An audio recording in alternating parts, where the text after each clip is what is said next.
Welcome, beautiful souls, to the Yatra Sister Podcast. I'm Sharita. And I'm Allison. And today we actually have a tongue twister for you. I'm going to give it a shot. So it's going to be booty. Nope, sorry. I even messed up the first one. Yeah, you're into the booty. Go back. I am a booty girl. I know. Boobie, Bootyful body. Boobie, Bootyful body. Try to say that 3 times, like 5 times. Uh-huh. And try to say the 3 words. See, we're all just jacked up. Try to say the 3 words 5 times and see what happens. Yeah. So Allison, give it a shot. Okay. Boobie. Yeah. No, it starts with my. Yeah. My boobie, beautiful body. My boobie, beautiful body. My boobie, beautiful body. Okay. Yeah. All right. Well, see, I'm embracing it. It is. Yes. And this is what we're going to talk about today, embracing it all. Yes. Yes. Because there comes a time where you have to do it. Yeah. There may have been a time when you were younger that it was advisable to do it because you couldn't see how beautiful you were at the time you were young. Right. So, yeah. The awkward, puberty stage, you mean? I think I was smoking ass hot, Sharita, when I was like 24, 25. You better own it. I mean, I was. Yeah. I will own that. But Yes. I don't think at 24 and 25 I could truly embrace it even then. I couldn't see it. Yeah. I was so busy comparing myself to the other 24 and 25-year-olds out there Absolutely. that I never could just 100% own how beautiful I was. Yes. Yeah, I get it. And now that I'm 50, I want to slap the shit out of myself. Damn, okay. Like, Allison, why at 25 were you not flaunting that more? Oh, because you're looking back and you're like, hey. I was good looking then. I mean, you still are. I mean, of course. Yeah. I feel I love it. beautiful You better now. say of course. Like, Yeah. seriously. We have to for my own. age, we do have to own. It's not even for your age. Like, beauty goes beyond what we see on the outside, right? We talk about that all the time. Yes.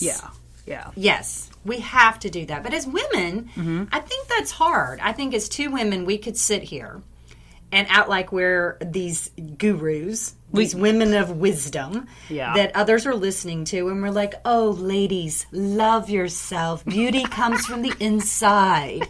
Embrace your boobies even though they're sagging. And if you're young, embrace them even though they're small party hats. Yeah. We could say all of that. We but could. I think we love being truthful. 100%. And I think no matter how beautiful, which is a word that could be used in so many different ways. Yeah. It is hard as women to feel beautiful all the time. Oh, absolutely. That it's a challenge. Absolutely. We're always chasing and trying to fix something. Well, I think that's why I probably subconsciously started dressing more non-feminine like, because men don't care. I'm just kidding. This was a joke. It was just a joke. No, but I know what you're saying. The look on your face was like... I was like, wait, that's why? That doesn't no, make it's any not. sense. It is so not why, but go ahead. I dress the way I'm comfortable, when I'm in something that I'm comfortable in. I look for comfort more than the appeal that I was looking for when I was in my... Well, I mean, I was married, but still you want to feel sexy and beautiful even in your 20s. So...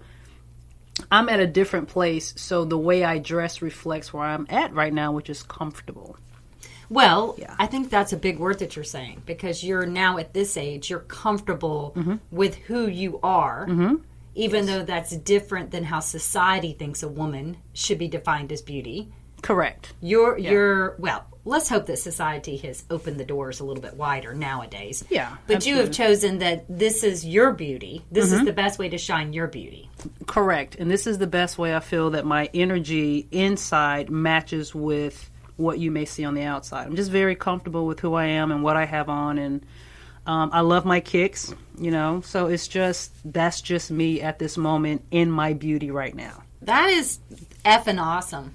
Yeah. That's straight up cool. Yeah. Now, us feminine women, Yep. we have a little bit of a harder time. And I appreciate y'all. I mean, it's a war zone in our head. Yeah. All the time. Because what is defined as feminine beauty in the world right now is still almost impossible to achieve. Wow. So you have to do a mental game with yourself all the time. All the time. That sounds like it's very tiring. You know, as I've gotten older, it's not as tiring because I don't play it anymore. I think I'm reflecting on when I was younger, but I don't want to lie. I'm not going to sit here and lie. As I've aged, I thought I was going to age with no problem. I really thought, I mean, I'm serious. I thought I was just going to walk into aging and be like, cool, this is awesome. Now I'm aging and I look like this. No big deal. I'm good. Yeah. I have, for the first time in my life, feeling a little resistance. I mean, like even yesterday, I'm in the bathtub. Yeah.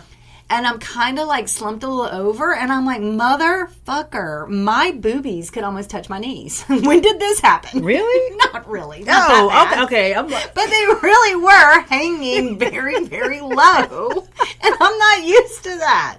You know, as you age, they start, gravity has taken over. They do. And they don't sit up and say salute like they used to. That's why you buy them. Well, I didn't need to buy them at the time. I've always had a very large cup. Okay. If anything I need to buy now is I need to buy getting rid of some of it. Oh, that's all you? Yes! This is like a party that has now died out and everybody's sleeping on the couches. Okay. And they're like hanging off the couches now. You know, the party's over. Okay. They need to... Yeah. Some of the attendees need to leave the party so they can come back up. I got you. Okay. Yes. Okay. I learned something about you every day. I didn't know. You didn't know. That's all me. Yeah. That's something with women that are large-breasted women. As you age, gravity's going to start pulling those puppies down. Yeah, it pulls everything down. For the most part. And then I mentioned to my daughter, I was like, Caroline, I've always had a flat stomach. Lately, I'm not having a flat stomach. In a straight face, as my precious daughter could be, she looked at me and she said, well, Mom, it's because your uterus is dropping. Our uterus actually drops? I don't know. She's 19. This is what she tells me. She probably knows. She's in college and she's reading those books, right? She might. These are things we must embrace, apparently, is dropping uteruses and dropping boobs. Okay. Yes. Okay. So, okay. And we must embrace this, is what I've been told. All I have is okay right now because as we're talking, it's all hitting me. So I'm like... Is it hitting you? Yeah, it is.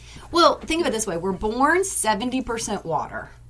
Oh, that's true. We really are. And as we age, we are evaporating. We shrivel up. Correct.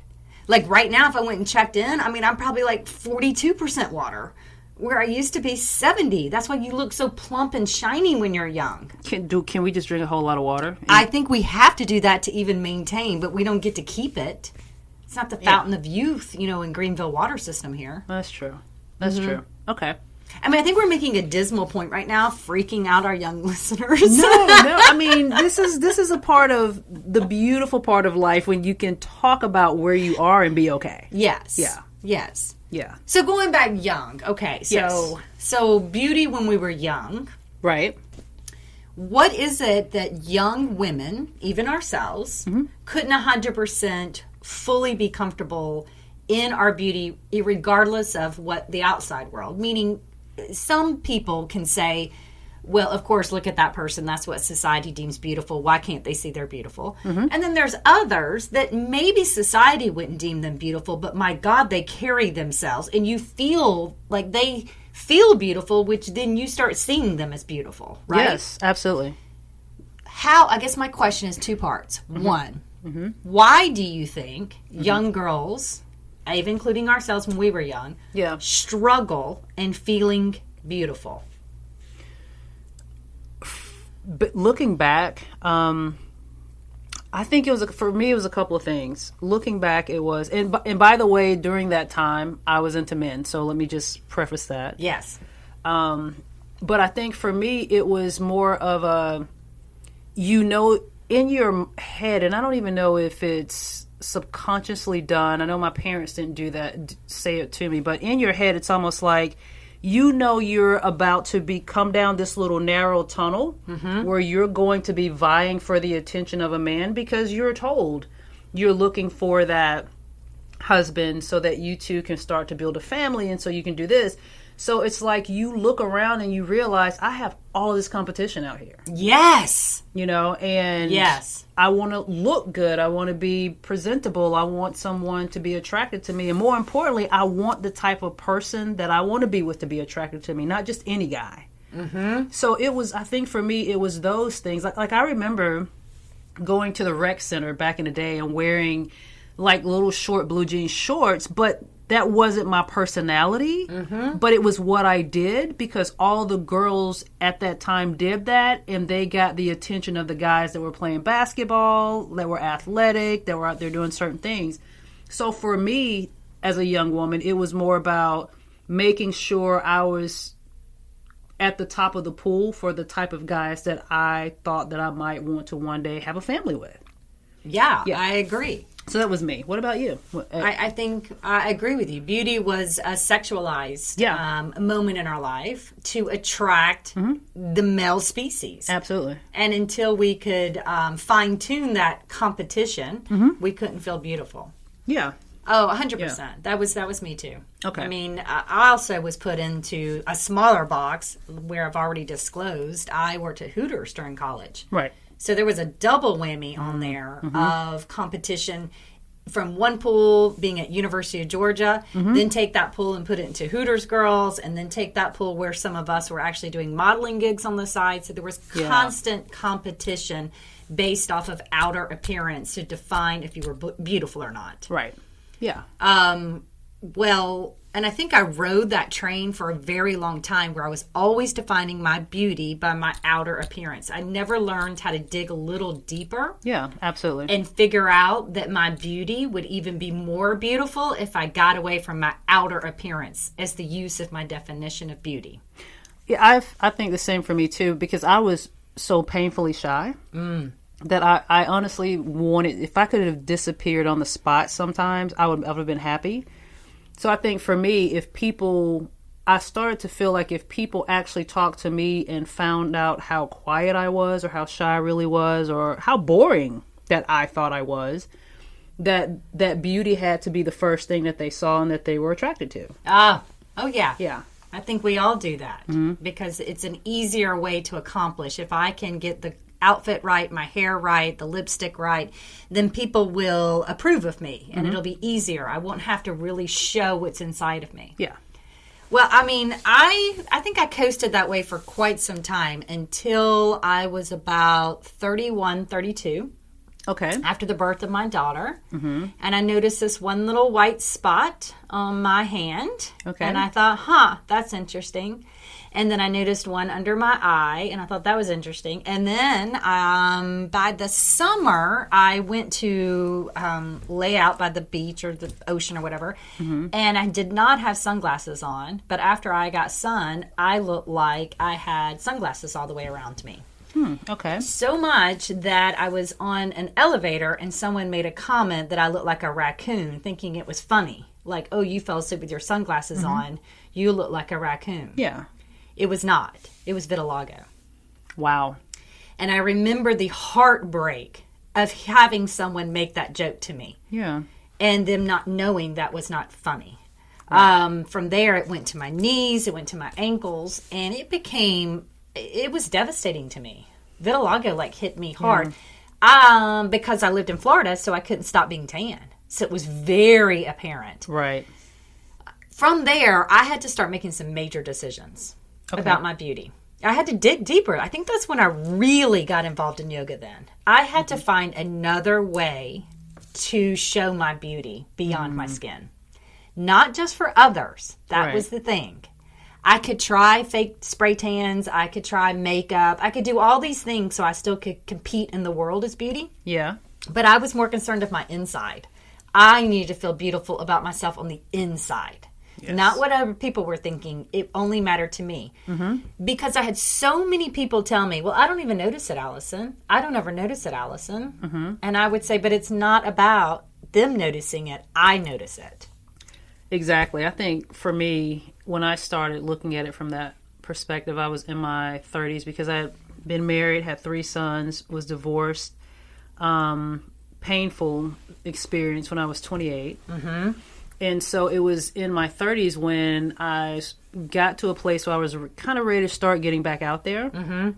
And so, but I had to figure out, I no longer had, what I had when I was 21. So I had to look at everything again. And I said, okay, how can I put myself in a position where I felt good getting back out there? So I had to look deeper. So one of the things for me was, after having 3 sons and going from, like you said, the party hat cup. Yeah. You had the cute little small girls that could wear sunglasses with their party hats. Right. And then, but you have 3 sons. Oh, what happened to the party hats? And you nurse. Oh my gosh. They turn into, I don't even know. They don't even make a hat that size. It was the party hat got stomped on? At the end of the party? At the end of the party. Now, during the pregnancy parties, that hat was big. But after that, they were stomped on. So I'm working my ass off, like in the gym, and I'm like just trying to get that tonus back. And that never happened. So for me, I ended up getting implants. And I remember the doctor, he said, so who are you getting these for? And I looked at him like, what? And he was like, if you're getting them for your husband or a boyfriend or someone like that, then I can't do this for you. And I said, no, I'm getting them for me. And so even to this day, I wear a lot of sports bras. So you might not know what I have, but I know it when I see it, when I'm naked in front of my mirror and I feel good about it. But like you were saying, you have to get to a place where that inside feels even better than the outside. Yes. Yeah. I agree. Yeah. I started practicing on feeling beautiful by doing this, and I am not kidding. I did this year. I'm 50, so I began this about 32, 33. And it's been my go-to ever since. Okay. I would go in the bathroom, and I would say to myself, getting ready, I'm going to strip it down just like how a man gets ready. I'm going to have a routine, and I'm not paying close attention to it. I brush my teeth. I know how to dry my hair. I know how my makeup goes on, and I'm not overthinking it. I'm not staring at it. I'm not going to do that. Okay. I'm literally just going to do what it takes. Yeah. And the moment my hand turns the light off and I walk out, I am Heidi Klum. Okay. There is no mirror around me to prove me wrong. Okay. There's nothing to look at to prove me wrong. I'm getting it. So I am Heidi Klum. I walk like her. I smell like her. I look like her. I am her. Okay?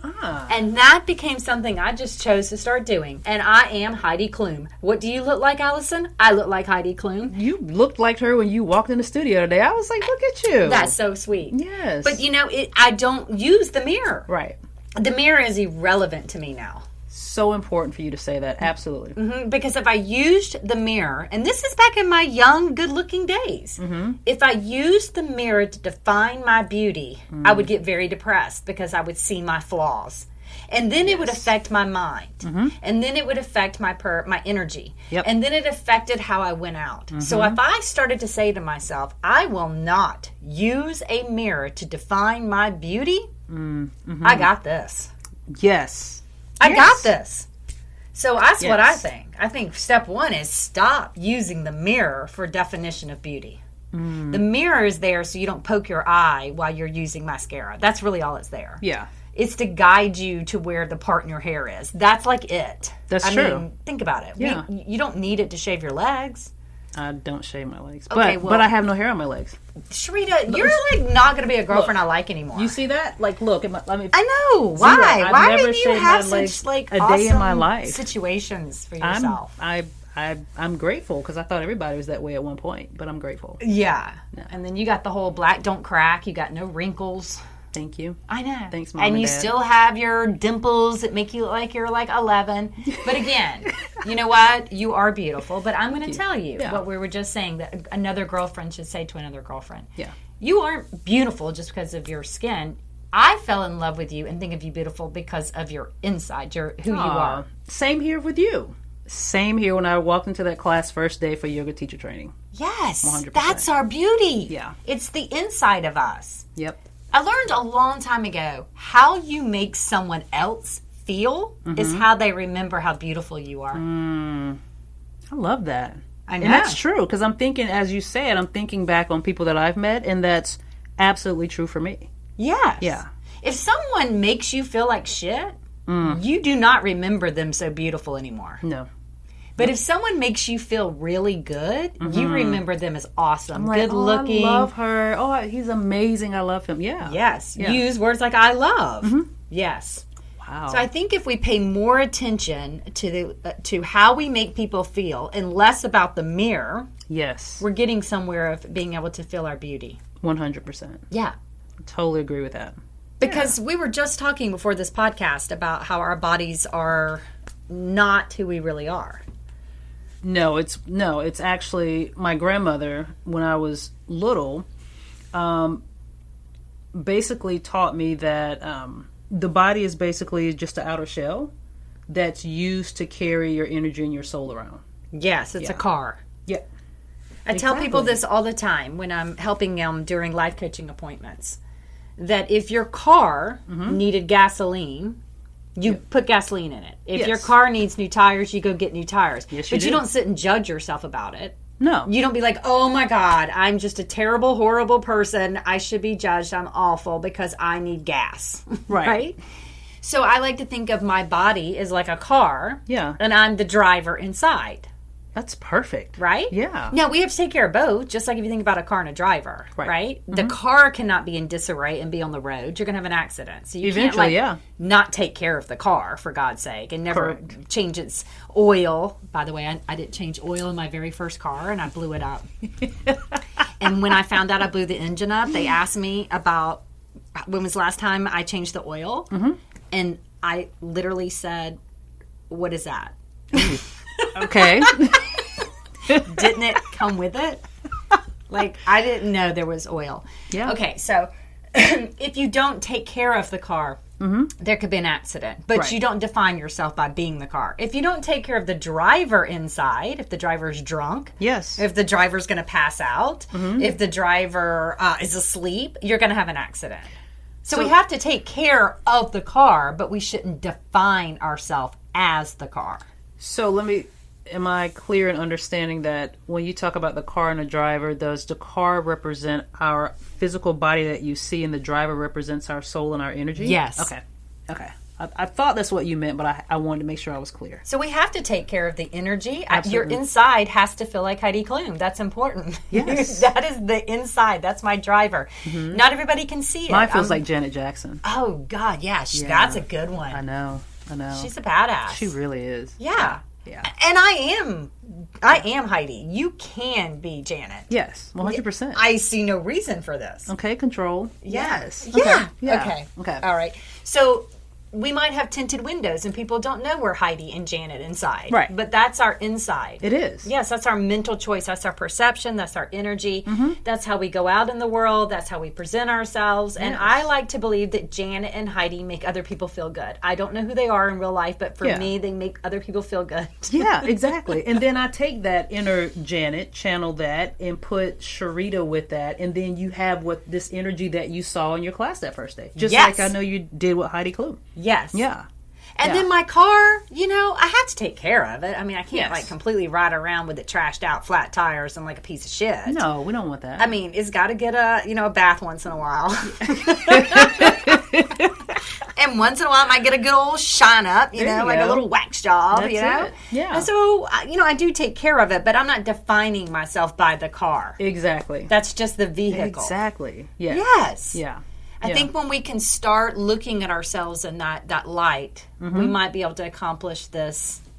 I feel beautiful all the time. Right. Oh, absolutely. Yes, and that's the place that I am at this point in my life. And it's the place that I want everyone else to be at because it's such an amazing place where, I'm not saying I don't have days where I don't feel sick. I'm not saying I don't have days where I look at myself and say, okay, Sharita, you might want to tighten this up.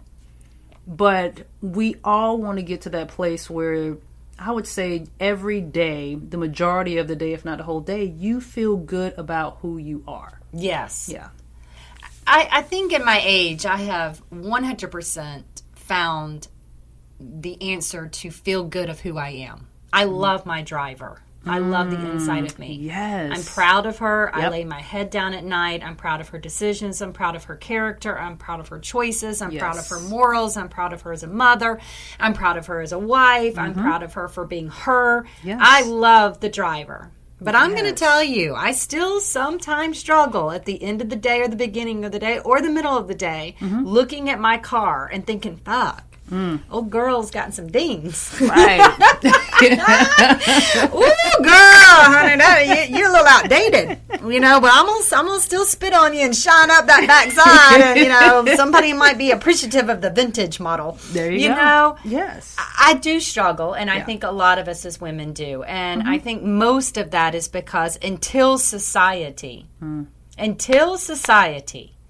expands beauty past the age of 30 for women, we're all going to feel this way. That part. You're absolutely right. And until society promotes women, we are capped out at 50 from Hollywood.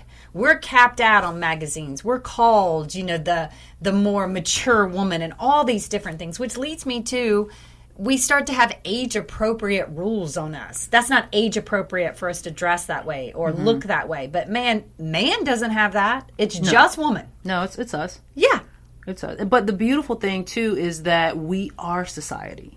We are, Sharita. I know. We are society, which means we have to be willing to step up and love the driver, just like you said. Because when we start doing that, then it's difficult for other people out there to cast that on us. It's very difficult. We're going to have to do this, ladies. Yeah. And let me tell you, no offense to J-Lo and the Kardashians. Well, I can't even say their damn names. Kardashians? Yes, that sounds right. Yeah. All right. Well, there's a lot of women out there. Kimdom. Yeah. That are 50-something and they look smoking ass hot. And they go, yeah, but look at J-Lo. She's over 50. Okay, you know what? I'm never going to look like J-Lo, and I stop making that our goal at 50. No. We need to, as women, start really pointing out, and as 50-year-old women, we need to walk in these places like badasses. Because we're beautiful. Hell yeah. We need to walk up to some 25-year-old boy, smack him on the ass, and say, you wish, and walk away. And you so would. That's why I'm laughing. I think I'm gonna. I think now that I just made this podcast, I think I'm gonna. I think you need to. And I'm going to do it not for just me. I'm going to do it for every woman out there. You better. I am. It's time. It is. Because you know what? I am much sexier internally at 50 me tell you, than I ever was at 25. Like, when you put it all together as a whole, I was telling you today, when you put it all together as a whole, I feel like I'm the best and the healthiest and the most beautiful I've ever been in my entire life. Yeah. I know. So, and it took me getting here, 49, almost 50. But imagine if we felt this way and understood this when we were in our 20s. We would have a lot more babies in the world. We sure would.